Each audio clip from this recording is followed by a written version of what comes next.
Okay, so this video is for everyone that belongs to Prince George motorcycle owners.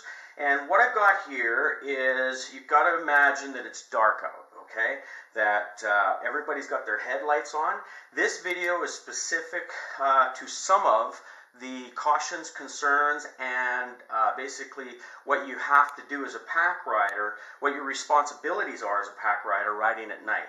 For example, when we go for our dusk to dark, our annual dusk to dark official motorcycle group ride, these are some of the things you have to keep in mind when we're out there riding, okay?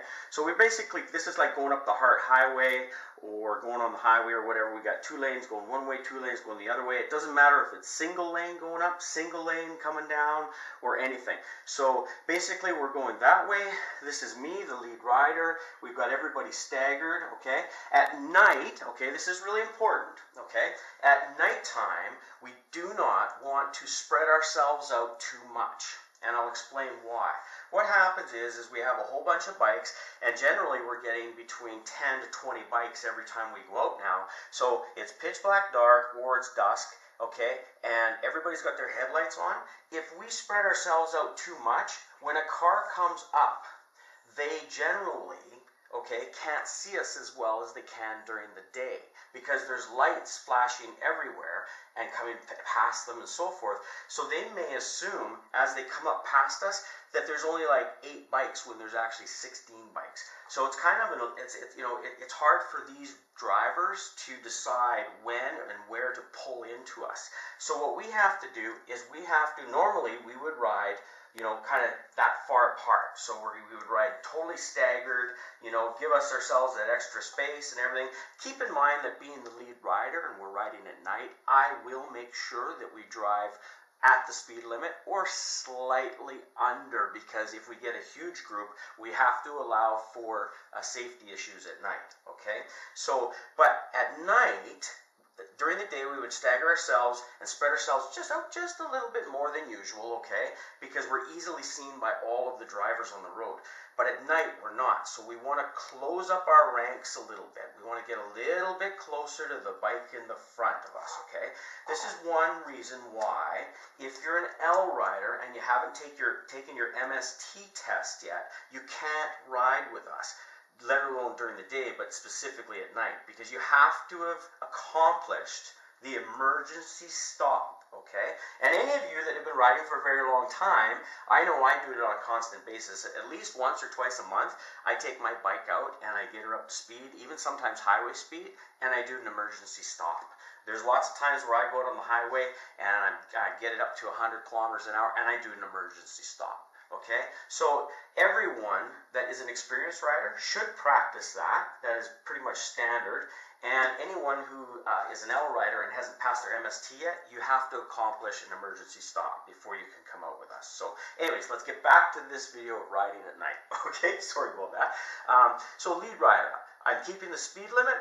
Everyone's packed up a little tighter. That way when these cars come up and they decide that they want to cut into the group or perhaps pass the group, they can much easier see all the bikes instead of just a few of the bikes, okay, that are spread out. So let's try to compact ourselves up a little bit more. Okay, so now as we're riding, and I did cover the concept of an emergency stop, every rider in the pack, you've got to make sure that you're comfortable doing an emergency stop if you're going to come out riding with us at night. Because there is a chance that we're going to see animals. We have been out before and, a deer has walked out on the road, or we've had a moose along the edge of the road. We got coyotes, we got dogs, we even have kids, we have all kinds of stuff. Everyone knows that. So make sure that you practice an emergency stop if you can. Practice your emergency stops a little bit before you come out for a night ride with Prince George motorcycle owners, because there's a chance that we may have to do an emergency stop, and we don't want the bikes piling into each other because we are a little bit closer together than usual, okay? The other thing is if you see anything on the road, like let's say I'm traveling down the road, okay, I'm heading down the road here, I'm going 60 kilometers an hour, and I happen to see a car pull out, or I happen to see the whole road is all gravel. We're getting that a lot in the spring and so forth, where it's all gravel and they're doing that seal coating patching. what I will do is I will put on my four-way flashers, my hazard flashers, right away. Now, as soon as any of the bikes, if you see an emergency flasher on a bike in front of you, make sure you turn yours on too, and you do it very quickly. So practice being able to do that too, where all of a sudden you're just riding, and all of a sudden, oh, got to turn on my hazard flashers. Okay, everyone should have their hazard flashers on if the lead rider has their hazard flasher. So what do you do if your motorcycle doesn't have a hazard flasher? And that happens actually quite a bit on a lot of different models. So what you want to do is you just want to gently go like this on your brake. You're not actually touching your brakes. You're just barely bringing it in until you can just feel the brakes engage. Because what's going to happen is if I turn on my hazard flasher, a lead rider does, or any of the riders turn on their hazard flasher because something is coming out on the road or they happen to see anything that's dangerous on the road for the whole pack, when they turn their hazard flashers on, they are automatically going to start to gently slow down. I always turn my hazard flashers on, plus I pump my brake pedal. Okay? When you see hazard flashers on, if you don't have a hazard flasher, make sure you pump your brake pedal. Go dunk, go dunk, go dunk, okay? Just like a hazard flasher. That will tell the bike in front of you that there's a caution or an emergency coming up, and be prepared. And everyone should be doing that. So everyone's either got their hazard flashers on or they're pumping their brake pedals carefully, gently, but quick enough that it alerts the bike in behind them. Okay, so the other thing that we want to do when we're traveling at night, okay, is try to because these riders here, and this is a good example. You've got basically 2, 4, 6, 8, 7 riders in front of this rider. When this rider's riding, if there's a pothole here, this guy misses it, or a dog runs out here, okay, this guy here cannot see generally 2 bikes in front of him. Because there's so much light on the road that's sporadic. So it goes, you know, light, that they literally almost can't see more than 2 bikes in front of them. So what happens is this rider here should always be paying attention to the brake lights on the back bike of this bike, but not specifically this bike. He can watch this bike, but he's also watching this bike right here. So when we ride during the day, generally our field of vision concentrates on the bike ahead, and we can see quite far up. So if something comes walking out, like a deer or something, we can see it from here to here, but at night we can't. We're not going to be able to see it. So what you're watching at night, for safety purposes, when you're in a pack, you watch the bike in front of you and you watch the bike to the right. Because what will happen is if there's any problems in here, somebody's going to start their flashers or their brakes, pumping their brakes, and you'll see these 2 bikes. That will tell you that there's something past 2 bikes that's coming up that you better be prepared for. So now you need to do the same thing. Start pumping your brakes in preparation for the bikes behind you. Okay, so when you're riding during the day, again, you're just looking up the road and enjoying the rider. But at night, it's important you watch this bike, and of course the road in front of you. You still got to keep your eye open, because if a deer started walking out here and we were going past and the deer was here, and all of a sudden it's like, oh shit, you're here, you still have to have your line of vision here. So obviously you're still going to scan the road, but you're always going to keep your head up and be cautious of this bike and this bike's lights, okay? And that's basically, really, that's about all there is to night riding. There's those issues that we run into. There are other issues that come up. We have, you know, for example, if we were to eliminate this part of the road and we had traffic coming this way, okay? So let's say we ignore, there we go, okay?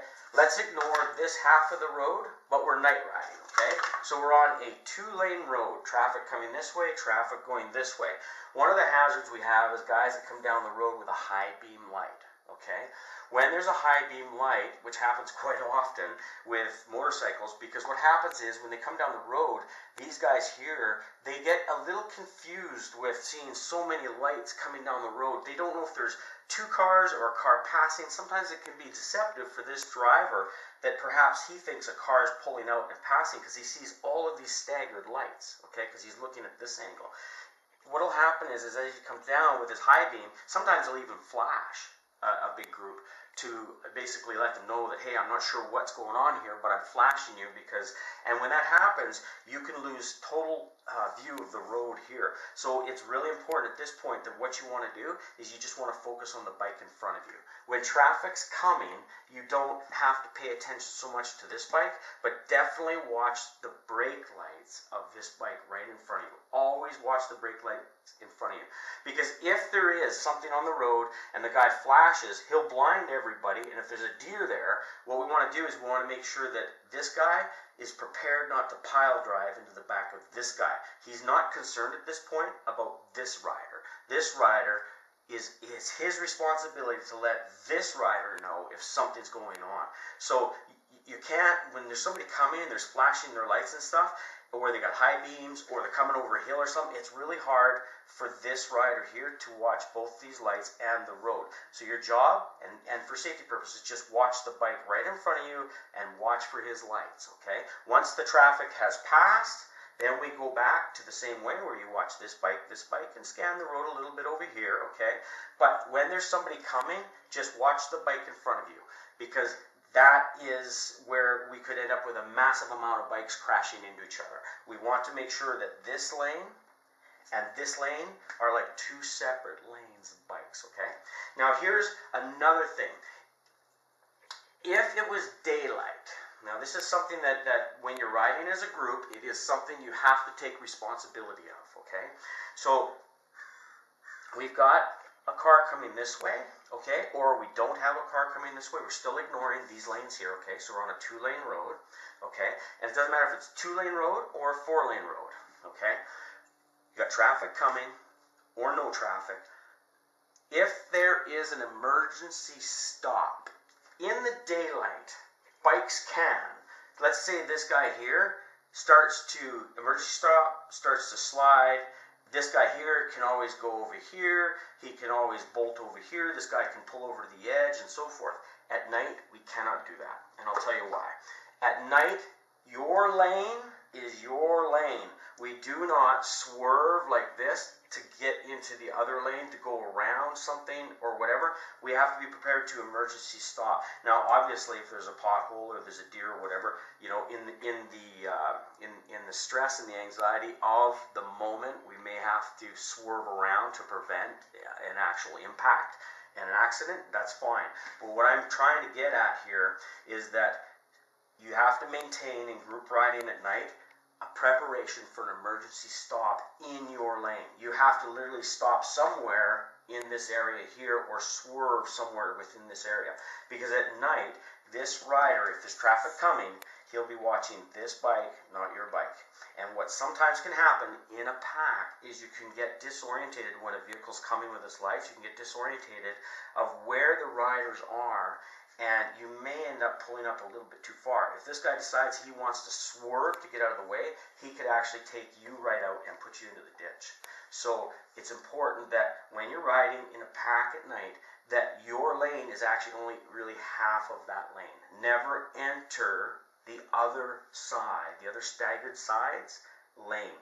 So if, let's say this guy here saw a deer coming, hits his four-way flashers, this is an emergency stop, starts to slide his bike because he's not so good at it, but he's able to make it. This guy here comes along and he slams up and he stops. These guys have already gone past, okay? Full safety. The deer is standing here, okay, like an idiot, blinded by all these lights coming at him.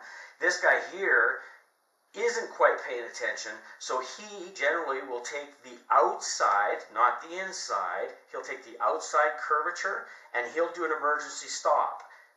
He stops there. This guy does an emergency stop. These guys on the outside, now remember, we have 15 to 20 bikes here. All these bikes are going zoom past. Now, of course, they're going to start slowing down because they see what's happening on the left-hand side. But if for whatever reason they don't, everyone on the right side is safe. Everyone on the left side is safe and doing what they need to be doing.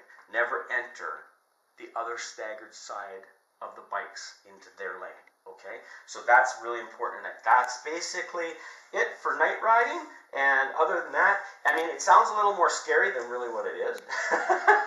Like, don't get freaked out and not come out night riding with us. It's basically just so that everyone knows that at night it's a little bit different out there. You're following the brake lights, and you're being careful, and you're preparing yourself not just for an emergency stop, but you're also preparing yourself to let all the bikes behind you know that you are emergency stopping, or that there's a hazard up ahead if the group slows down. Okay, so that's your responsibility of night.